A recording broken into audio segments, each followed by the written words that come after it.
Vedanta Swami Iti Namine Namaha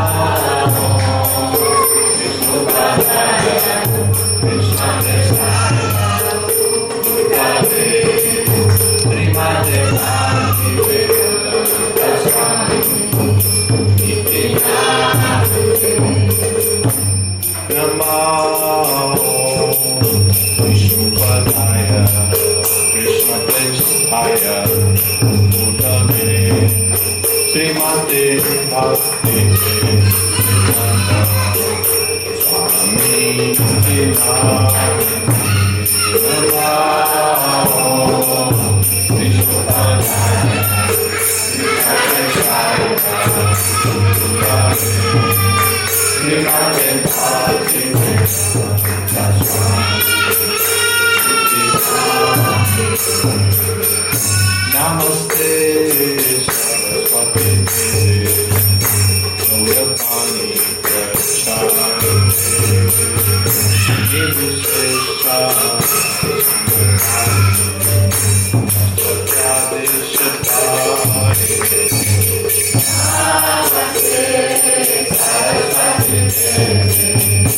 Gauravani Pracharine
Shila Prabhupada ki Jai. Hare Krishna. Bom, então temos um tema hoje, né? Tema da liberdade, muito importante, e também da rendição a Krishna, que também é muito importante. Krishna é um dos nomes de Deus. Deus tem muitos nomes, ele vem sendo conhecido assim, por esses nomes. Também ele é chamado de sem nome, Anama, porque não tem nenhum nome material que possa designar a personalidade suprema. Mas Krishna é o nome que nós nos referimos, porque os Vedas explicam as qualidades de Deus como sendo todo atrativo, e a palavra Krishna significa aquele que é todo atrativo. Até os ateístas, que são ativistas na sua tese de ateísmo, vivem falando de Deus, né? Para negá-lo, mas vivem falando dele. Então Deus é muito famoso, até mesmo entre aqueles que não acreditam nele. Na nossa cultura, Krishna veio há 5.000 anos atrás, e os livros dizem que a vinda de Krishna foi toda especial. Ele veio com toda a sua potência, como a suprema personalidade de Deus mesmo. Veio com toda a sua potência, trouxe os seus associados, veio com os meninos vaqueiros, as meninas que também executavam os passatempos dele, ele trouxe a terra de Vrindavana, de lá de onde ele veio, assim, ele fez preparou um verdadeiro cenário para poder aparecer aqui nesse planeta Terra. E assim ele veio com toda a sua potência. Não foi, de acordo com os Vedas, Deus vem muitas vezes a esse mundo material, e sempre os propósitos são os mesmos. Ele vem com o principal propósito de proteger os seus devotos, de salvá-los da ilusão material, a ilusão que nos cativa e que nos faz pensar que somos tão importantes, que a nossa vida é tão significativa, que temos que contribuir com essa sociedade, viver nessa sociedade, e nem percebemos, apesar de todo o conhecimento que temos, nem percebemos quão rápido tudo passa e a gente fica sem a capacidade de fazer alguma coisa. Mas Deus vem muitas vezes a este mundo. Às vezes Ele manda os seus devotos mais íntimos para cumprir com os propósitos, e às vezes Ele vem pessoalmente. Há 5.000 anos Ele veio pessoalmente, e no Bhagavad Gita Ele descreve os 3 motivos que o fizeram vir a esse mundo. O primeiro foi proteger os devotos. O segundo foi aniquilar com os canalhas. E o terceiro foi restabelecer os princípios espirituais, os princípios espiritualistas que haviam se perdido dentro desse mundo. Então assim ele distribuiu esses princípios, esses propósitos nos seus passatempos. O primeiro deles, de proteger os devotos, ele se estabeleceu em Vrindavana, uma área rural da Índia, e lá ele dava muita satisfação, muita alegria aos seus pais, aos adultos que o tratavam como filho, a criançada toda, aos homens, todos tinham muita satisfação em conviver com Krishna. Quando ele cresceu um pouco, por volta de 12 anos, ele descobriu, entre aspas, que era filho adotivo. Então ele quis conhecer os seus pais biológicos e foi para Mathura para conhecer os seus pais, que estavam presos. A essa altura já estavam soltos, mas eram muito vigiados, porque o rei que os prendeu tinha recebido uma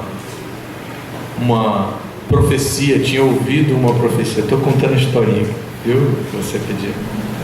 Então, Krishna, o rei tinha ouvido uma profecia, uma voz mágica, de que ele, o próprio rei, seria morto pelo 8º filho daquela moça que estava se casando naquele dia. E a moça era irmã do rei. Então, o nome dela era Devaki, e ela estava se casando com Vasudeva. Então Kamsa, o rei, ficou muitíssimo preocupado com aquilo e quis tomar providências para evitar a morte. Qualquer um de nós também faria o mesmo, sabendo que ia morrer, e tomar providências para evitar a morte.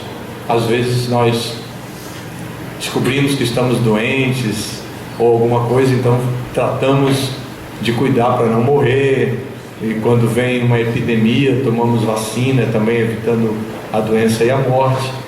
Mas o rei Kamsa quis evitar a morte matando a sua própria irmã no dia do casamento dela, que era uma verdadeira tragédia, né? Então o noivo tomou as dores da noiva e disse: não faça isso, meu cunhado, você é o rei, que coisa mais feia você matar uma mulher exatamente tão jovem no dia do casamento dela. Você vai ficar muito mal falado, vão criticar você. Todo mundo tem medo de ser criticado. E ele ficou ouvindo aquilo, e Vasudeva disse: a voz profética que você escutou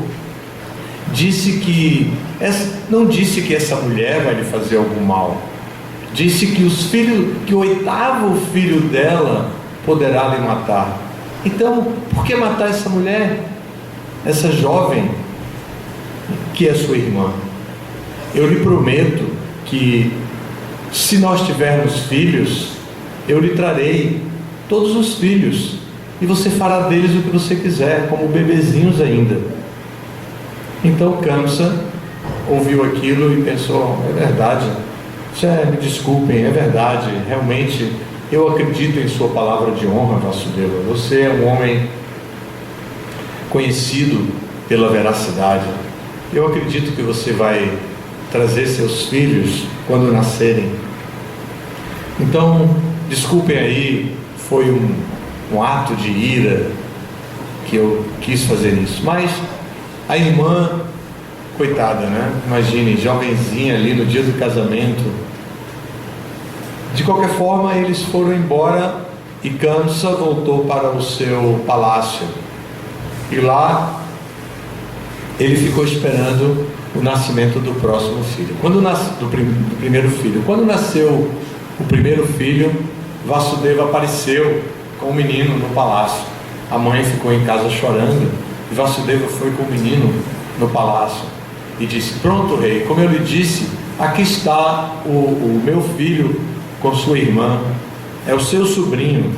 Agora eu queria dizer para você uma coisa.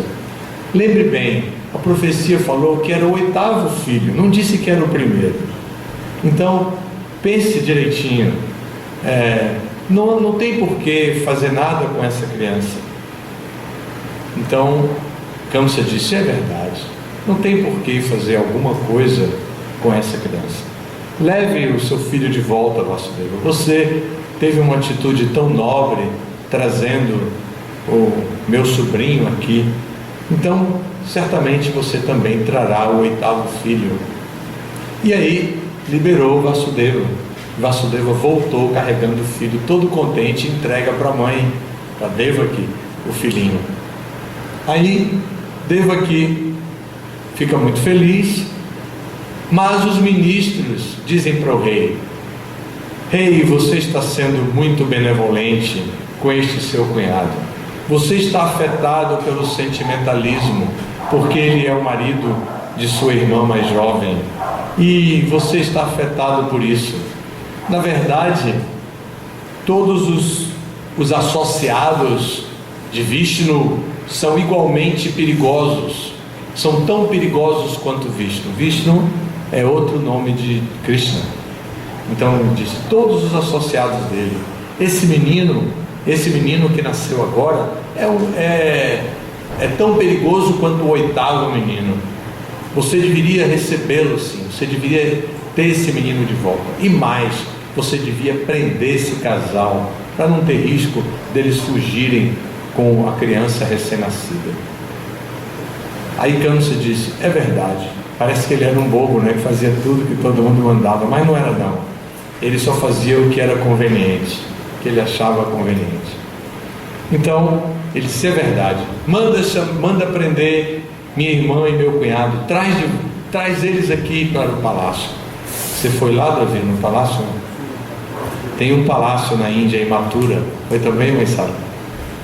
Um palácio muito grande, e dentro assim tem um porão, um arcabouço assim, onde tem uma cela onde Devaki ficou ali presa com Vasudeva. E aí ele mandou prender ela e mandou matar o menino, o primeiro filho. Aí ano após ano nascia uma criança, ano após ano nascia uma criança. Então, quando nasceu o oitavo, que era Krishna, aconteceu um evento místico. Todos os guardas do palácio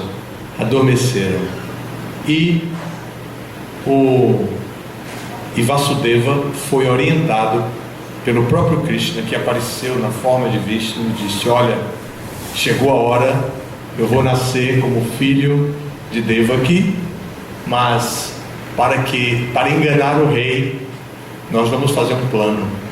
Todos os guardas do palácio vão adormecer, e a corrente do pé de Vasudeva vai ser facilmente solta, todas as portas estarão abertas. Vasudeva deve pegar a criancinha e deve ir para Gokula, que era Vrindavana.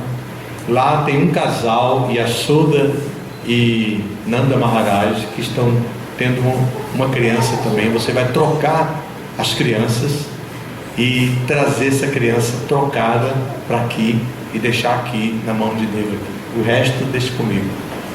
Então Devaki chora um pouquinho, claro, mas entrega o filho para o marido põe o filho numa cestinha e vai embora, leva para Gokula. Chega lá, encontra o palácio de Nanda Maharaj, entra no quarto, vê Yashoda dormindo com a criancinha do lado. Ele troca a criança e era uma menina. Ele leva a menina e põe no colo da mãe Devaki. Aí chega de manhã, todo mundo acorda, ninguém percebeu que tinha havido nada diferente. Kamsa vai até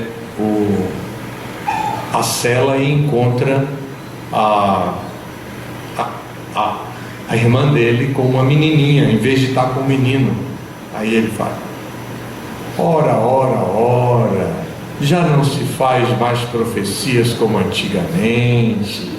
Disseram que era o 8º filho e que vinha me matar. O que uma menininha tão inocente pode fazer? Tão bonitinha, barrigudinha, com o olho grande, esperto. Que essa menininha pode fazer contra mim? De jeito nenhum. Mas agora eu estou esperto, já fui orientado. Então Devaki disse: é verdade, ela não pode fazer nada com você, deixa ela aqui comigo. Então ele disse: mas agora eu já estou esperto, então, por via das dúvidas, eu vou dar um fim nessa menina. Aí pega a menina assim, com toda a maldade do mundo, e atira na parede. E quando ele atira na parede, a menina escapa da mão dele e voa no ar assim. E fala: seu patife sem vergonha, você matou todos os filhos da sua irmã, prendeu a sua irmã por maldade, tentando se salvar da morte, mas ninguém pode escapar da morte. Você não vai conseguir escapar, porque a criança que o matará já está protegida em outro lugar. Aí ele vê aquilo tudo, né? A menina era, como Krishna tinha dito: deixe comigo que o resto é por minha conta. Ele mandou uma energia dele, a sua energia externa, e ela veio, e ela então teve controle sobre a situação ali, e ela paira ali e engana Kamsa, se ilude Kamsa, e Kamsa então entende que ele não conseguiu, apesar de todos os planos que ele fez, ele não conseguiu eliminar a causa mortis que tinha sido anunciada através da profecia. Então Krishna queria conhecer Devaki e soube que ela tinha sofrido muito, queria protegê-la. Então ele vai até Mathura, onde o rei Kamsa ainda era rei, e Devaki e Vasudeva viviam lá também. Então ele vai com Balarama, mais alguns habitantes de Vrindavana, vai para lá porque ia ter um grande festival com luta com um monte de coisas assim, públicas. Tinha uma arena grande, onde iam acontecer as lutas e tal. Então, Krishna e Balarama, que eram meninos adolescentes, assim, do campo, tinham um corpo bastante delicado, eram fortinhos, mas tinham um corpo bastante delicado, porque eram meninos do interior, assim, né? Então, eles foram escalados para lutar contra Chanura e Mustika, dois grandes lutadores, monstrengos mesmo, assim, pessoas que viviam daquilo, eram profissionais da luta, como tem agora essa luta, como essas lutas aí, aqueles caras assim, que tem músculo por todo lado, assim, verdadeiros monstros assim, na frente de Krishna e de Balarama, assim. Então, mas antes tinha uma abertura, a luta ia ter uma abertura, que era Krishna e Balarama deveriam enfrentar um elefante, Kuvalayapida. Esse era um elefante muito bravo, que estava sem comer há vários dias, estava muito irado assim. E aí eles soltaram o elefante na arena para Krishna e Balarama lutarem contra esse elefante. Mas era tudo preparado para matar Krishna mesmo. E Krishna se defendeu do elefante com Balarama, passou por baixo das pernas dele, pegou ele pelo rabo, finalmente detonou com o elefante. E aí chega o Chanura e Mustika e ele de novo luta e vence os dois. E depois ele vai procurar o tio lá dentro do palácio. Tio, onde está você? Tio, cadê você? E ele termina encontrando Kamsa, e aí ele acerta as contas com Kamsa. Mas esse Krishna, esse mesmo Krishna que veio assim para proteger os devotos e aniquilar canalhas como Kamsa, capazes de assim, matar, prender os próprios parentes, mãe, irmã, pai, qualquer um. O pai dele, ele havia prendido também, só para poder tomar o reino. Ele na verdade era um príncipe, mas estava no lugar do rei porque ele havia prendido o pai. O próprio pai estava preso no palácio. Não apenas a irmã estava presa, mas o pai também estava. Você viu a cela do pai? Porque não tem. Eu queria dar uma sensação, eu fui lá e não vi. Mas não aparece a cela do pai, onde o pai dele estava preso, não aparece, mas ele prendeu o próprio pai só para poder se tornar o rei. Era mau, o rapazinho era muito mau. Então, esse próprio Krishna veio e numa época que o mundo estava muito conturbado. Não é que Krishna veio e tudo era bonito, tudo era maravilhoso. Não, era um momento muito difícil. Ecologicamente falando, havia escassez em todas as partes, faltava água, faltava chuva, faltava tudo, era um momento muito difícil no mundo. Os semideuses estavam bastante perturbados com o que estava acontecendo na terra devido às forças dos reis materialistas predominando. Então Krishna veio naquele momento, e também a corrente de sucessão discipular havia se partido. Kamsa não deixava os brahmanas cantarem os mantras, pregarem, não havia a leitura dos livros sagrados, dos Vedas, não havia estudo. Não tinha o Instituto de Aladuta dando os cursos à distância, nem presencial, não tinha nada. Assim, era um momento muito difícil. Então, Krishna veio também para resgatar o conhecimento espiritual. E é aí que Krishna, vendo a própria situação, como eu vou entrar?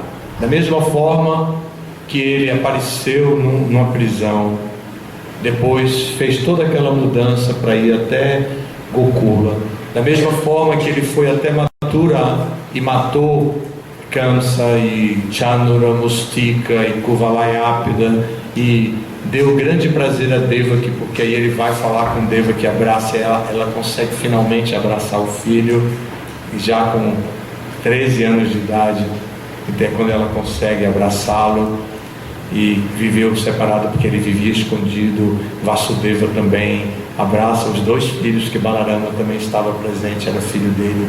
O Vasudeva abraça os dois filhos, depois de 13 anos assim, sem ver as crianças, sem conhecer as crianças direito. Foi tudo muito dramático. Da mesma forma que Krishna deu um jeitinho, o mundo na capital da Índia, naquele momento, Hastinapura, estava com uma situação muito perigosa, que uma família havia se subdividido em 2 grupos, e lutando pelo poder. Todos os 2 grupos lutavam pelo poder. Todos queriam o reino, mas o reino estava na mão de um rei cego, que substituía o seu irmão mais jovem que havia morrido. E agora os filhos já estavam ficando adultos, e tinham chegado no reino para tomar o lugar do rei. E o rei cego disse: não, agora eu vou dar o reino para meus filhos. Seu pai morreu, eu fiquei de rei, eu tenho um filho da idade de vocês, e quem vai herdar o reino é meu filho Duryodhana, não é Yudhishthira, o irmão mais velho de vocês. Aí eles disseram: mas tio, nós é que temos o direito, nós é que somos os filhos. Não, mas vocês não vão ter direito nenhum. Quem vai ter o reino é Duryodhana. Então pelo menos dê uma parte de terra para a gente poder cuidar. A gente não se incomoda com o reino, mas dê um pedaço de terra para a gente viver, para a gente desenvolver, plantar, construir. Não vamos dar nada. Então os Pandavas, que eram os irmãos liderados por Yudhishthira, ficaram muito decepcionados, mas eles eram guerreiros, não iam ficar depressivos, procurar agora um terapeuta, e o terapeuta ia dizer: olha, tome aqui esse remédio e faça também, procure fazer psicanálise para se desapegar do reino, e ninguém possui nada. Não, eles eram kshatriyas, eles disseram: não, nós vamos tomar o reino à força. Aí Krishna apareceu, veio lá de Dwarka para visitar os primos, e chegou naquele momento de grande confusão. Aí Krishna foi até o palácio do rei cego Dhritarashtra e falou: tio, eu vim aqui aproveitar para falar a sós com o senhor. O senhor está idoso e precisa passar o reino, e todos os seus descendentes já estão adultos, incluindo os seus sobrinhos. Então é hora de passar o reino para quem merece. Os meninos, os Pandavas, merecem o reino. E ele disse: Krishna, mas Duryodhana também merece, é o meu filho mais velho, eu quero passar para Duryodhana. Então Krishna disse: pelo menos de vida, dê um pedaço de terra para os Pandavas. Aí Duryodhana entra na sala e diz assim: não daremos nenhum pedaço de terra para eles, nem mesmo a quantidade de terra que eles possam fincar com um alfinete. E Krishna ouviu aquilo, né? E ele disse: e você, Krishna, por que está se metendo nessa história? Você vem lá de Dwarka, você é primo da gente, você vem lá de Dwarka para aqui e vai entrar numa história que não tem nada a ver com você? Melhor você sair daqui antes que eu considere você como um subversivo que está dentro da casa do rei, conspirando contra o rei. Aí Krishna olha para a cara dele assim, ele fica assim, desajeitado, ele começa a gritar: guardas, venham, prendam Krishna, ele é subversivo, ele está aqui articulando, pensando em fazer algo contra o governo, ele é um subversivo, prendam. Aí Dhritarashtra disse: para com esse exagero. Krishna não, vocês não vão tocar a mão em Krishna. Deixa Krishna. Krishna fica muito zangado e sai do palácio. Isso você não encontrou no Mahabharata. Essa parte foi para você. Então, Krishna mais estável no original. Então, Krishna sai e se encontra com os Pandavas e diz: é verdade, não tem jeito, eles realmente querem só a luta, querem a guerra, e eu não vou interferir mais, façam como vocês quiserem. Aí Krishna diz: eu não vou lutar, eu não vou pegar em armas, mas eu deixo o meu exército à disposição. Quem quiser ficar com o meu exército de Dwarka, pode ficar com o meu exército, e quem preferir, pode ficar comigo. Eu fico só como cocheiro, mas não vou pegar em armas. Aí Arjuna disse: eu quero você como meu cocheiro. Então começa a guerra. Arjuna vai para um lado com seus irmãos e Krishna dirigindo a quadriga dele. Do outro lado vai Duryodhana com os seus irmãos, muitos reis que ele conquistou, e assim todos vão para a guerra, para o campo de batalha de Kurukshetra, que na verdade não era um campo de batalha, era um lugar de peregrinação, imantado com alto nível de espiritualidade, como por exemplo um templo, um lugar onde se adora a Deus, que se presta reverências e que se canta o nome de Deus, que se louva a Deus. Esse lugar fica com um astral específico, né? A gente entra numa igreja católica, por exemplo, é um lugar super aprazível, ou numa outra igreja, a gente entra assim, é um lugar que a gente sente a força espiritual, e quando tem um coral cantando mesmo, assim, é muito bonito tudo isso, né? Mas o campo de peregrinação de Kurukshetra, que foi construído por um antepassado deles como um lugar de sacrifícios, onde as pessoas se reuniriam para fazer sacrifícios para Deus. Naquele lugar eles estavam reunidos para lutar. Essa era a guerra, a grande guerra. Então Krishna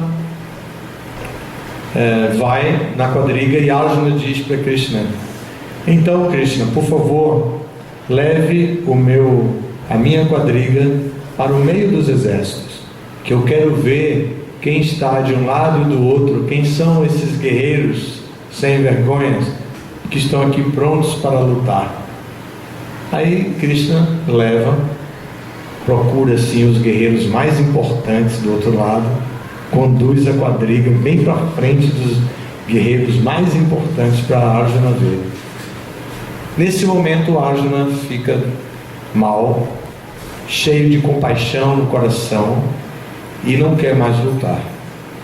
É aí que fica demonstrado que Krishna escolheu aquele momento para cumprir com o terceiro propósito de sua vinda, que é resgatar o conhecimento espiritual.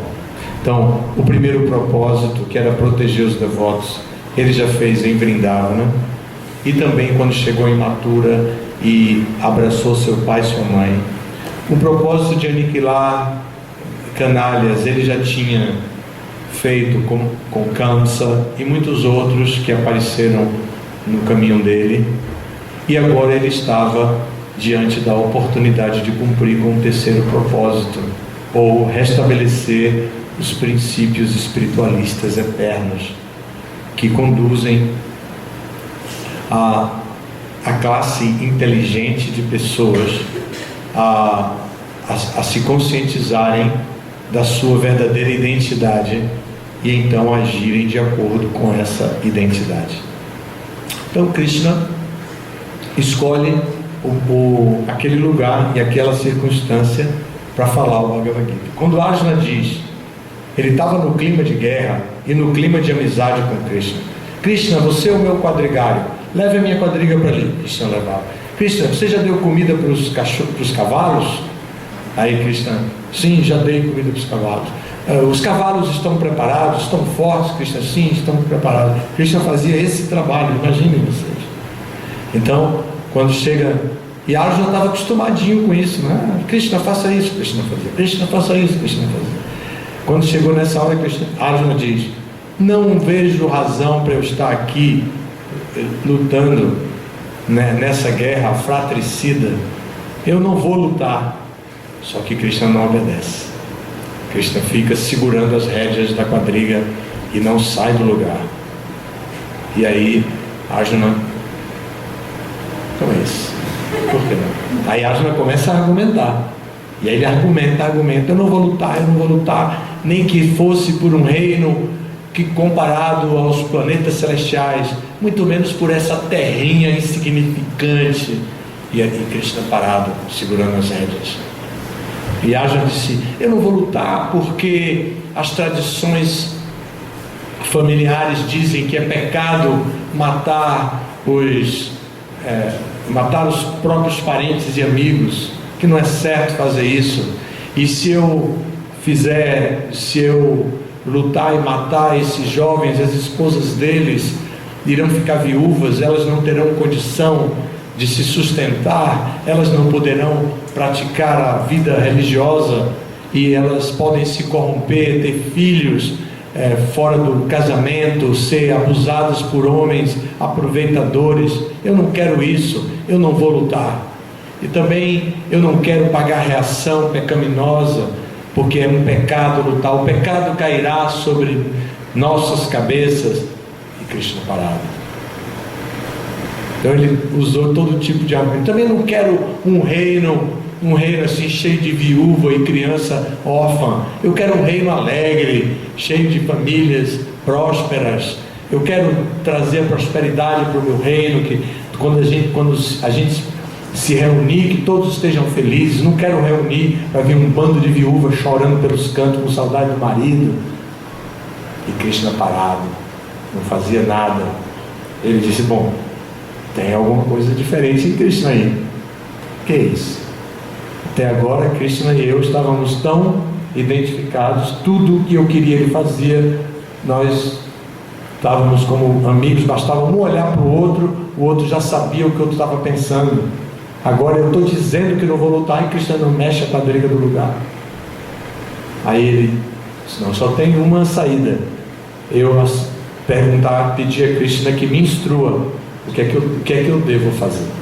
Aí vem o famoso verso, né? Como é? Karpanya doshupahata swabhava prichami tvam dharma samudra cheta yashreyasyam nishchitam bruhitam me sishasteham sadimam tvam prabhana. Nesse verso Arjuna diz: agora eu sou o seu discípulo, eu estou aqui na posição de um discípulo, por favor me instrua, diga o que é melhor para mim. Devido a reles fraqueza, eu cheguei nessa condição, agora me instrua, eu sou o seu discípulo. E aí Krishna escuta e fica feliz, dá uma risadinha assim, meu plano funcionou. Se eu tivesse saído aqui com a quadriga, ele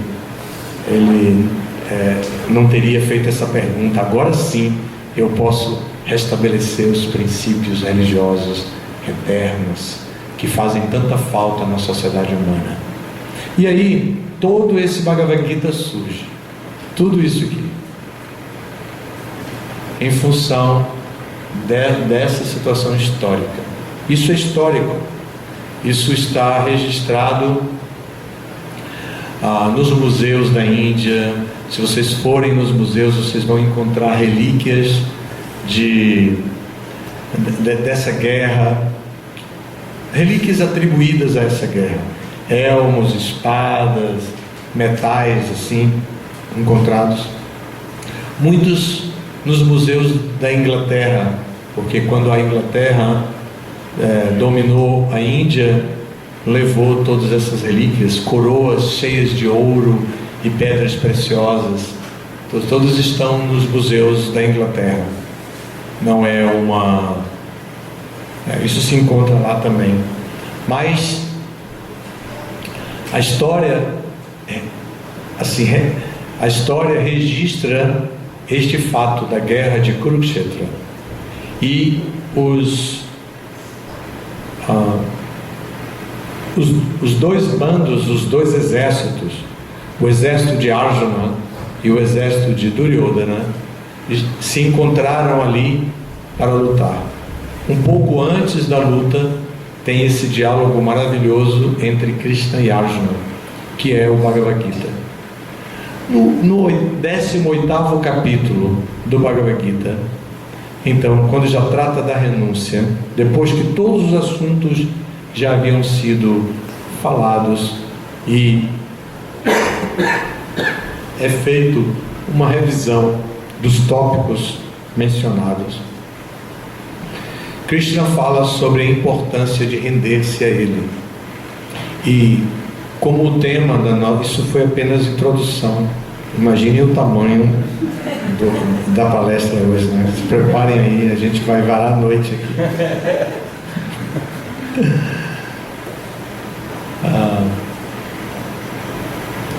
Então,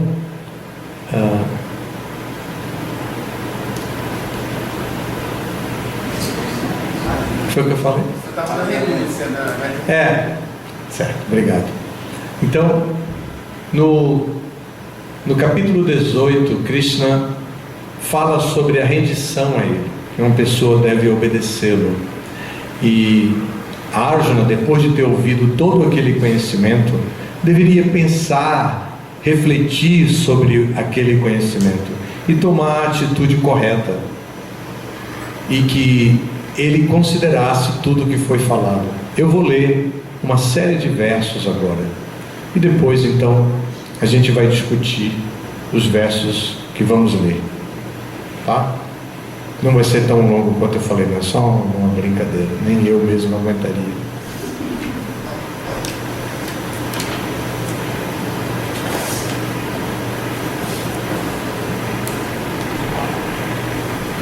Então nós vamos começar do verso 49 do capítulo 18, que diz assim: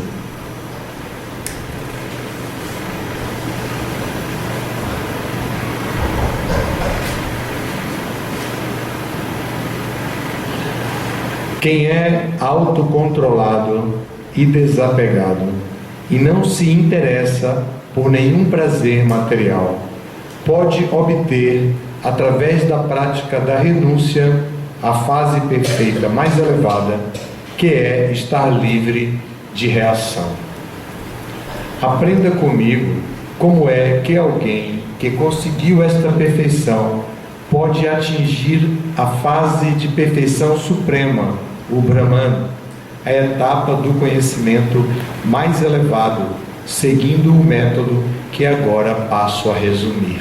Então, tendo uma inteligência que o purifica e controlando a mente com determinação, abandonando os objetos do gozo dos sentidos, estando livre do apego e do ódio, aquele que vive num lugar isolado, que come pouco, que controla seu corpo, mente e o poder da fala, que está sempre em transe e que é desapegado, livre do falso ego, da falsa força, do falso orgulho, da luxúria, da ira, e que deixou de aceitar coisas materiais, que está livre da falsa ideia de propriedade e é pacífico, este com certeza elevou-se à posição de autorrealização.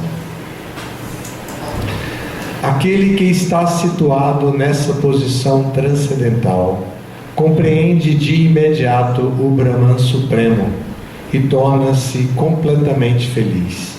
Ele nunca se lamenta, nem deseja ter nada, e é equânime para com todas as entidades vivas. Nesse estado, ele passa a me prestar serviço devocional puro.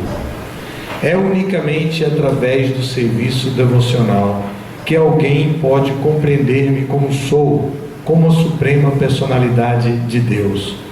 E quando, mediante tal devoção, ele se absorve em plena consciência de mim, ele pode entrar no reino de Deus.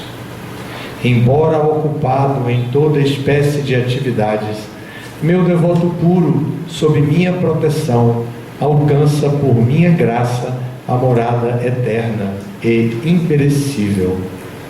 Em todas as atividades, conte apenas comigo e sempre trabalhe sob minha proteção. Nesse serviço devocional, seja plenamente consciente de mim. Se você se tornar consciente de mim, irá superar, por minha graça, todos os obstáculos da vida condicionada. Entretanto, se não trabalhar com essa consciência, mas agir com falso ego e deixar de me ouvir, você estará perdido. Se você deixar de agir segundo a minha direção e não lutar, então seguirá uma orientação errada.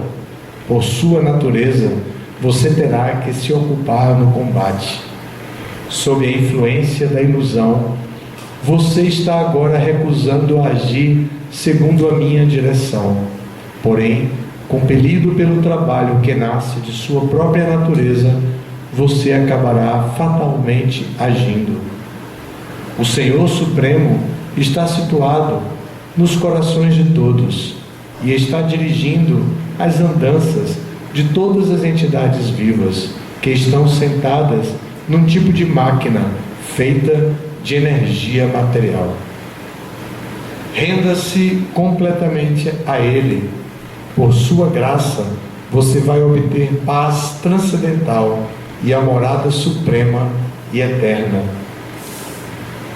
Assim, eu lhe expliquei o conhecimento ainda mais confidencial. Delibere a fundo sobre isto e depois faça o que você quiser fazer. Porque você é meu amigo muito querido, estou lhe relatando minha instrução suprema, o mais confidencial de todos os conhecimentos. Ouça enquanto eu falo isto, pois é para o seu benefício. Pense sempre em mim e torne-se meu devoto. Adore-me e ofereça-me homenagens. Agindo assim, você virá a mim impreterivelmente. Eu lhe prometo isto, porque você é meu amigo muito querido. Abandone todas as variedades de religião e simplesmente renda-se a mim. Eu o libertarei de todas as reações pecaminosas. Não tema. É isso aí. Esse é o tema que a gente escolheu para essa conversa de hoje. Então vocês viram, nós lemos do verso 49 até aqui ao 66, que mostra esse caminho, por que devemos controlar os nossos sentidos, por que devemos agir de acordo com a orientação divina e o que podemos obter dessa obediência à liberdade, a verdadeira liberdade. A liberdade aqui e a liberdade pós-morte, sem medo. Imagina, que maravilha. Tá? Então agora está aberto para a gente discutir. Se vocês quiserem fazer perguntas, comentários, podemos falar. Uma pergunta que não tem tanta relevância, mas é assim, uma nível de curiosidade. Cristo começa a falar dele mesmo na terceira pessoa, né? Sua Suprema, ordenando.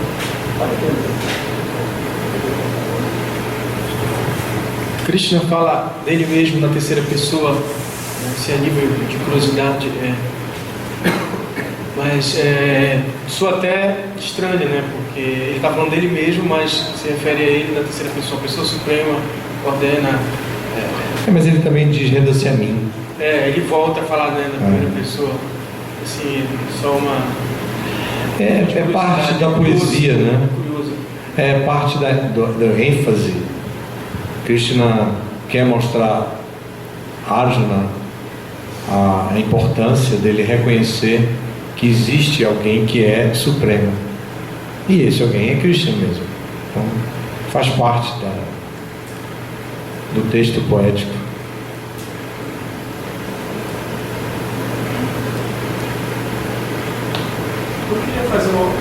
Gostaria de fazer uma outra pergunta que diz respeito a um outro momento do Bhagavad Gita.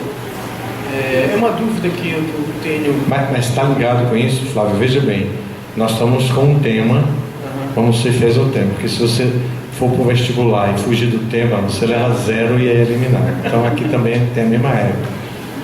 Tá certo. Então deixa para outro momento. Tá bom. Vamos dar oportunidade a quem não vai sair do tema agora. Maharaj, eu gostaria de fazer uma pergunta. Existem um aspecto de Krishna como personalidade de Deus que está sempre se sobrepondo ao outro, que é o Krishna como personagem histórico, Maharaj. É uma personalidade histórica. E muitas vezes nós, vamos colocar como eu tenho essa certa dificuldade quando eu sou abordado, Maharaj, por uma terceira pessoa que não conhece o Bhagavad Gita e me traz a pergunta do Krishna, personagem histórico, Maharaj. Como é que nós devemos fazer essa interseção entre o personagem histórico, e a suprema personalidade de Deus, que é a identidade dele que é absoluta e que nos tem relevância? Como é que nós devemos, Maharaj, fazer essa abordagem sem confundir a audiência? Deixando claro que ele é uma personalidade histórica, mas também é a suprema personalidade de Deus, e sem ser fanáticos na abordagem, Maharaj. O fato o detalhe de não ser fanático vai caber a cada pessoa, né? Vai caber a cada pessoa, a experiência que o indivíduo que vai falar tem. Agora, é muito legal Krishna ser um personagem histórico, né? Os cristãos têm o mesmo drama com Jesus histórico e Jesus o Cristo, né? E não adianta tentar entender só o Jesus histórico, porque a história de Jesus desde o começo já mostra um nascimento místico. Então, o nascimento místico de Jesus, a posição mística dele como filho de Deus, né? E depois revela-se Deus. Então, nós temos essa mesma dificuldade. No nosso caso, ainda é mais difícil, porque estamos no Ocidente, onde essa cultura não tem tradição, e é difícil explicar para eles. E depois, no Ocidente também, o paradigma científico exige comprovação dos dados históricos de acordo com a ciência, né? Com as técnicas de arqueologia e tudo mais. Então, eu falei dos museus que tem as coroas, espadas e tudo, mas espero que sejam comprovadas arqueologicamente, como de 5.000 anos atrás. Porém, provavelmente há sempre dúvidas em relação a tudo isso. Na Índia, a tradição veio trazendo a história. O Mahabharata foi escrito, e no Mahabharata, depois que o Bhagavad Gita o Bhagavad Gita corresponde a 18 capítulos da seção Bhishma Parva do Mahabharata. Então, esses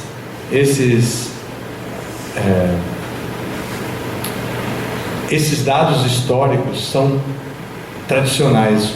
A metodologia utilizada, a epistemologia utilizada é aitirriya, ou tradição.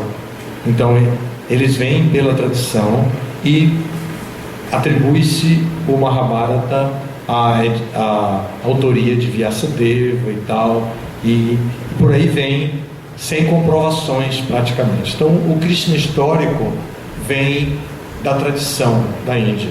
Onde você for na Índia, você vai ouvir falar de Krishna, vai ouvir os passatempos de Krishna e tudo mais. Maharaj Purushatraya conta uma coisa bem interessante. Ele disse que estava numa cidade da Índia grande e que de repente, tal hora lá, não tinha viva alma nas ruas. Todo mundo desapareceu. E na Índia isso é muito difícil de acontecer, porque é um país super populoso. Onde você olha, você vê gente. E lá, ele disse que viu assim, e ele perguntou o que estava acontecendo. Se fosse aqui, podíamos dizer que era jogo do Brasil, né? Mas lá, ele descobriu que era a hora da novela do Mahabharata. Então tinha uma novela no horário nobre do Mahabharata, e todo mundo corria para assistir televisão. Isso tem alguns anos, era uma sensação do momento. Era a novela do Mahabharata. Então, eles têm tradição que vem passando de pai para filho desde 5.000 anos para cá. Então esse é o Krishna histórico, né? O Krishna, a suprema personalidade de Deus, ele é revelado nas escrituras, ele é revelado no Mahabharata, ele é revelado no Bhagavad Gita.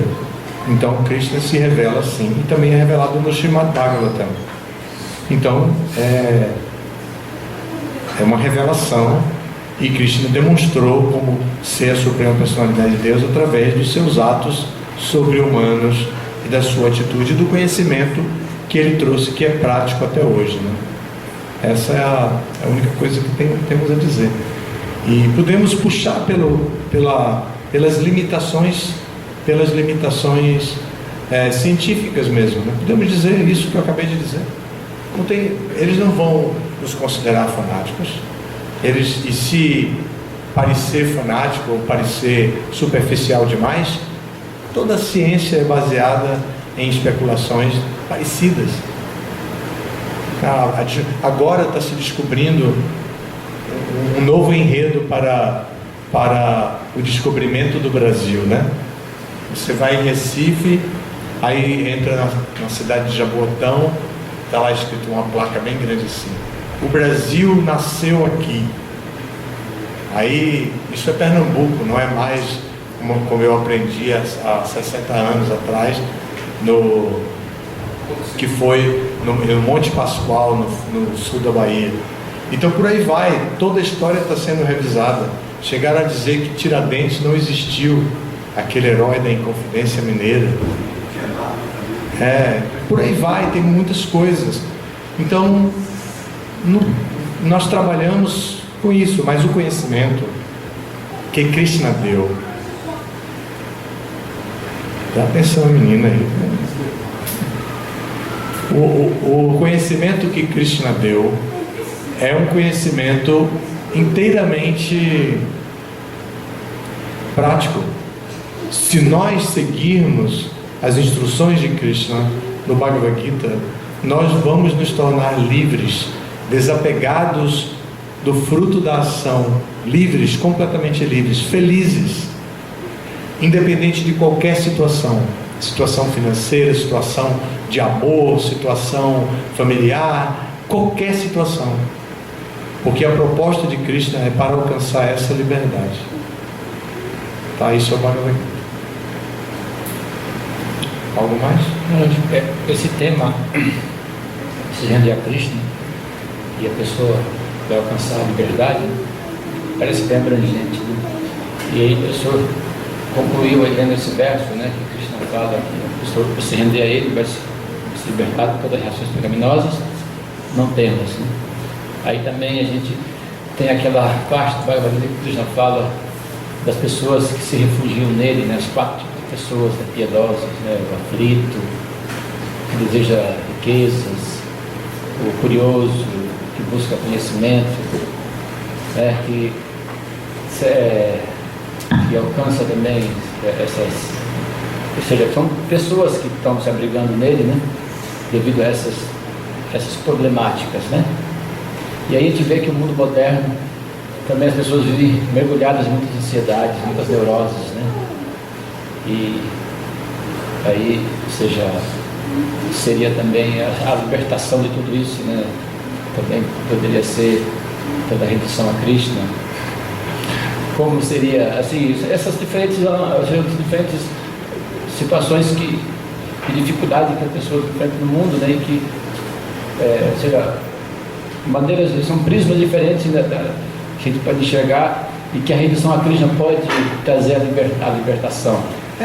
Claro.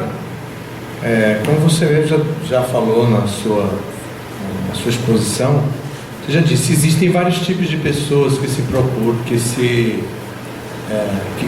interessam por Krishna. E essas pessoas que se interessam por Krishna têm diferentes motivações para seu interesse. Krishna pode satisfazer todos esses interesses das pessoas, mas aquele que procura Krishna sem interesse nenhum, aquele que se rende a Krishna, que quer apenas satisfazer o desejo de Krishna, esse terá a sua satisfação construída dentro dele próprio, com a sua própria natureza, porque ele já está com esse único desejo. Os outros podem se frustrar no caminho, podem se decepcionar, podem obter o que querem e desviar de Krishna. Eu quero uma família, eu quero dinheiro, eu quero fama, eu quero emprego, minha casa, minha vida, qualquer coisa que a pessoa queira. Depois que alcança, desiste, né? Deixa para lá, qualquer coisa. Mas geralmente aquele que busca por Krishna, que entende-se como alma espiritual, esse nunca abandona Krishna.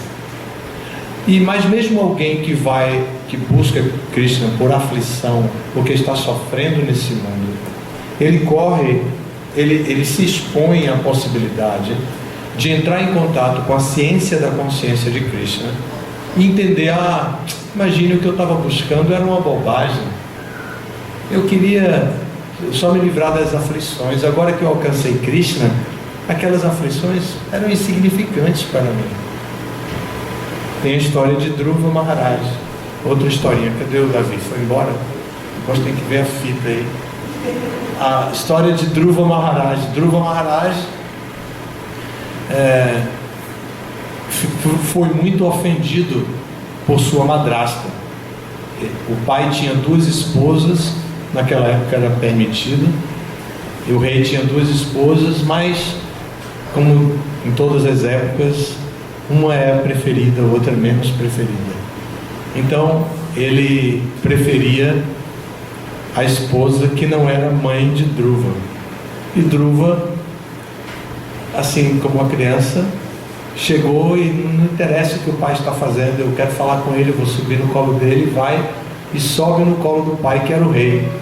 E a madrasta viu e tirou o menino.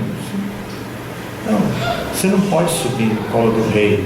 Ainda complementou, disse no ouvido dele, para você subir no colo dele, você tem que nascer no meu ventre como meu filho. Aí foi a parte da malvadeza mesmo, né? A maldade da madrasta. Aí o menino viu que o pai não fez nada. O pai viu a madrasta tirando ele, e o menino ficou zangadinho, né? E foi lá para dentro e encontrou a mãe. Aí a mãe dele diz para ele: meu filho, não tem jeito, só Deus pode ajudar você. E onde ele está? Eu quero falar com ele. Aí a mãe disse: meu filho, os yogis que já são muito grandes, quando eles querem encontrar Deus, eles vão para a floresta. Mas você é um menininho, eu vou para a floresta. Aí ele: tá bom, vá. Ela nunca imaginou que ele fosse sair. Ele saiu mesmo e foi para a floresta. E desapareceu. Imagine, um menino perdido, e que a última notícia que tem é que ele disse que ia para a floresta e a mãe disse que podia ir. Então, nem desobedecendo a mãe ele estava. Então, a mãe podia ser chamada na conselho tutelar, essas coisas todas de hoje em dia aí, né? Mas o menino foi para a floresta e Chegou lá na floresta, ele encontrou um mestre, e o mestre deu para ele um caminho para ele conhecer Krishna. E quando ele encontrou Krishna, ele ficou de queixo caído, olhando assim, não podia falar nada. Aí Krishna disse: fale, o que você quer de mim? Aí ele não falava, e Krishna encostou assim na cabeça dele a sua mão, né? Aí o menino disse: eu estava procurando somente pedacinhos de vidro, agora que eu encontrei a joia mais preciosa, eu não quero mais nada.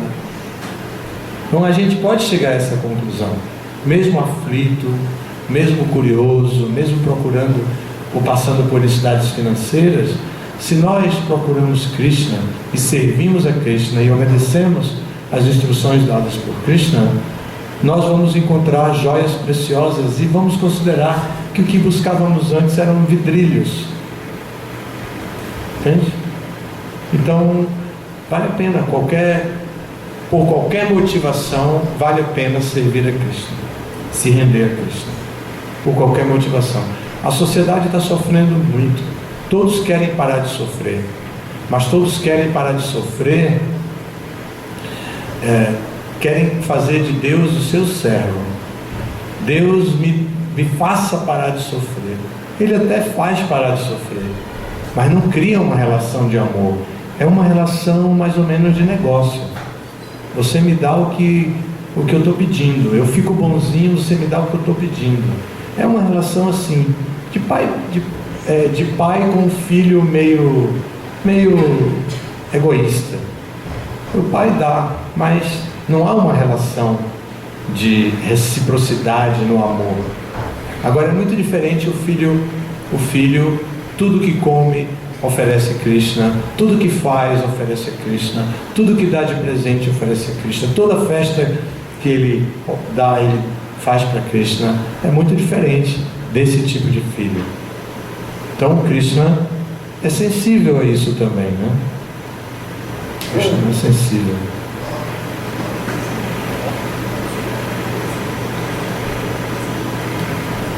Algo mais?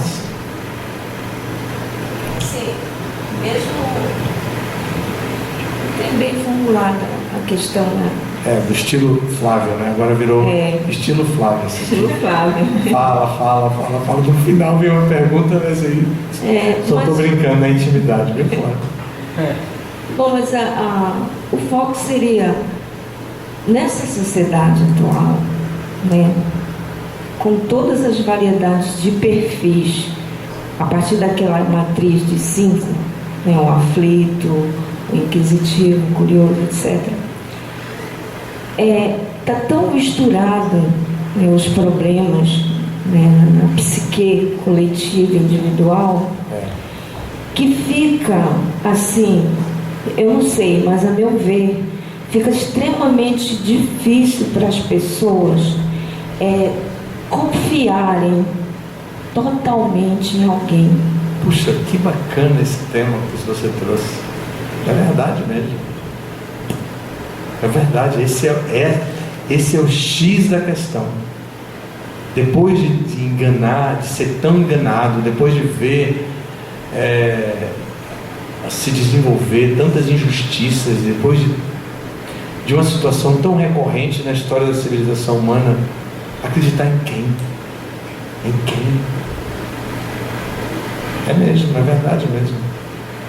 Ainda mais que a primeira abordagem a Krishna vem de abordagem a um mestre espiritual.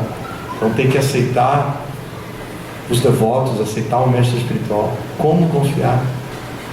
É duríssimo, é dificílimo mesmo. Por isso Prabhupada fez um processo de acolhimento da pessoa como ela é.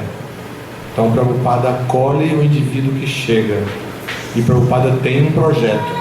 O projeto de Prabhupada você chega, aqui você vai encontrar o quê? Aqui você vai encontrar um grupo cantando Hare Krishna. E esse grupo vai cantar, você também pode participar. Depois desse grupo vai ler um livro que é chamado Bhagavad Gita, que vem de uma tradição, e nós aceitamos essa tradição e aqui está o Bhagavad Gita como ele é. Nós lemos o Bhagavad Gita como ele é. E depois nós temos Prasada. E você volta para sua casa com uma mensagem. Cante Hare Krishna. E fim. Então, essa é a abordagem de Prabhupada para as pessoas. E nós seguimos até hoje essa mesma abordagem. Prática. Cante Hare Krishna. Experimente. Experimente cantar. Experimente cantar. Veja o que vai acontecer com você. Experimente cantar. Eu tenho, nesses meus 40 anos de movimento, diferentes fases da relação com o movimento. E em nenhum momento eu estive assim, abandonado por Krishna, perdido, abandonado e solitário, em nenhum momento. Tem histórias da minha vida particular que mostram a presença de Krishna, a orientação de Krishna, e todos os devotos têm isso. Eles dizem, até tem um jargão que diz arranjo de Krishna. Por um arranjo de Krishna tal coisa aconteceu. Então os sankirtaneiros, os devotos que distribuem livros na rua, e todos nós em todas as circunstâncias. Então nós sabemos que somos protegidos por Krishna. Somos protegidos por Krishna. Ele nos dá o que nós precisamos. Ele dá o que nos falta e preserva o que nós temos. É o que ele promete no Bhagavad Gita. Dá o que falta e preservar o que temos. É o que ele faz conosco. Então, cada um de nós tem uma história. Mas a única coisa que nós pedimos é experimente. Não precisa confiar na gente. Não precisa confiar em nada. Apenas experimente. Adote essa alimentação. Ofereça os alimentos. Cante Hare Krishna. Venha, se associe, escute a respeito das glórias de Krishna. E cante. Cante quando estiver tomando banho, cante quando estiver no ônibus, no metrô, andando pela rua, no barco. Aqui não tem metrô, mas pode ter algum barquinho fazendo travessia de algum lugar para outro. Cante em todos os lugares. E vai ver a mudança que vai ocorrer. Mas se entregue. Experimente. Então a gente vai aprender em quem confiar. Os próprios livros explicam em quem confiar. E como sociedade, nós vamos desenvolvendo cada vez mais aspectos de proteção humana, de cuidado ao ser humano dentro da sociedade, dentro da instituição, para acolher o indivíduo que Prabhupada acolhe a princípio pelo padrão, pelo projeto padrão. É isso mesmo, mas a confiança é o grande problema. É o grande problema. Mesmo depois que nós nos tornamos devotos iniciados, devotos com a segunda iniciação, líderes, se nós não desenvolvemos confiança no processo, confiança uns nos outros, confiança no mestre espiritual, nós não avançamos. É verdade mesmo. Precisamos disso. Prabhupada deu um estilo para a nossa associação. Ele diz que nós devemos desenvolver o espírito dasa-nudasa entre nós, que é o espírito de servo do servo. Então você serve de servir uns aos outros. Também esse espírito dasa-nudasa deve ser realizado em cooperação mútua. Então nós devemos, Prabhupada disse, cooperação, devemos cooperar uns com os outros. E no humor de amor e confiança. Então imagine, espírito dasa-nudasa, ou espírito servo do servo,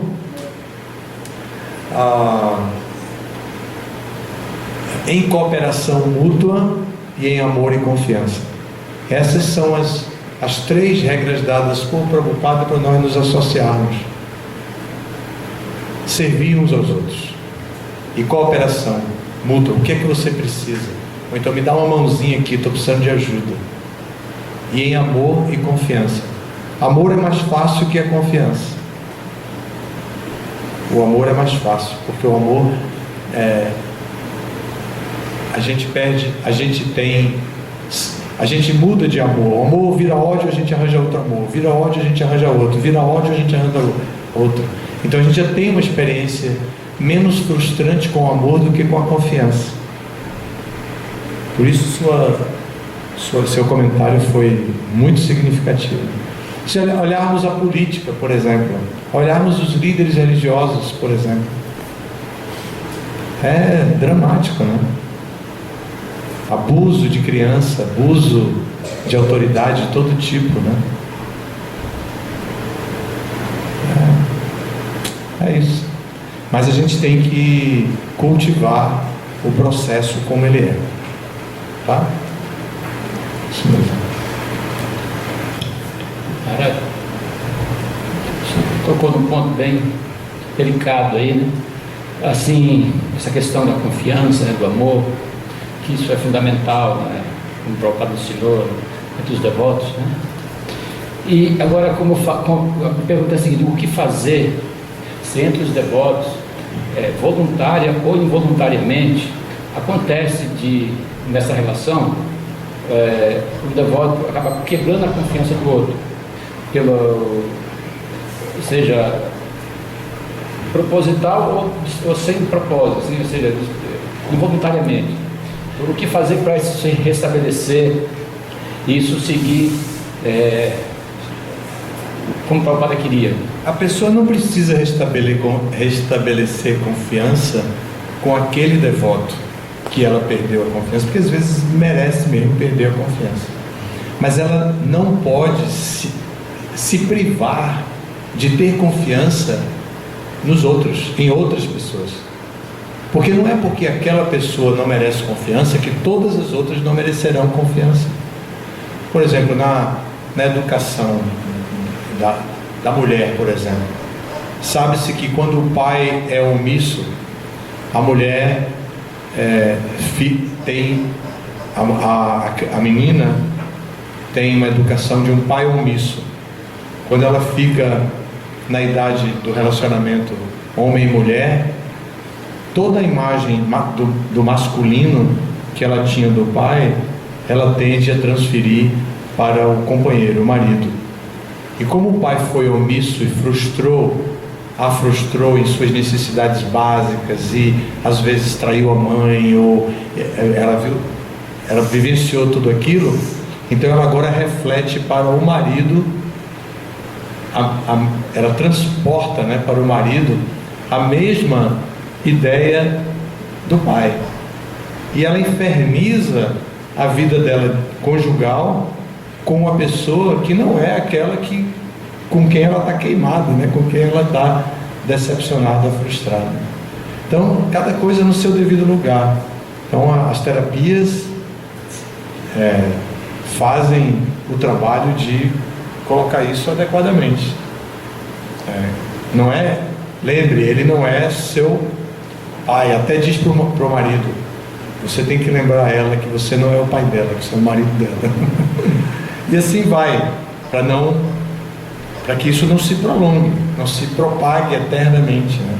Então, porque o marido traiu, agora a mulher vai desconfiar o resto da vida, porque a mulher, sei lá, todas essas coisas que são comuns da nossa relação. Mas nós temos o dever de cultivar a confiança.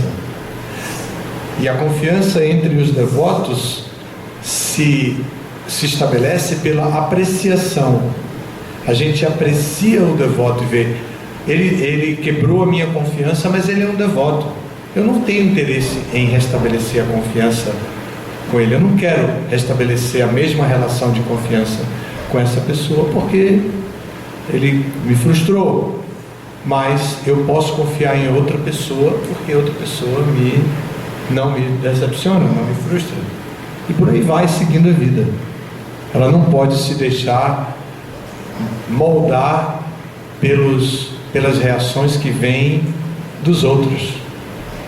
Ela tem que ter a sua conquista pessoal em termos de amor, de confiança, em ter a sua psique livre, ela tem que conquistar a sua própria liberdade. Eu acho que esse assunto já vai para o tema de amanhã, que é perdão, né? Vamos deixar para amanhã? Para não ir entrando assim nos diversos assuntos. Tá bem, gente? Hare Krishna. Obrigado por Deus.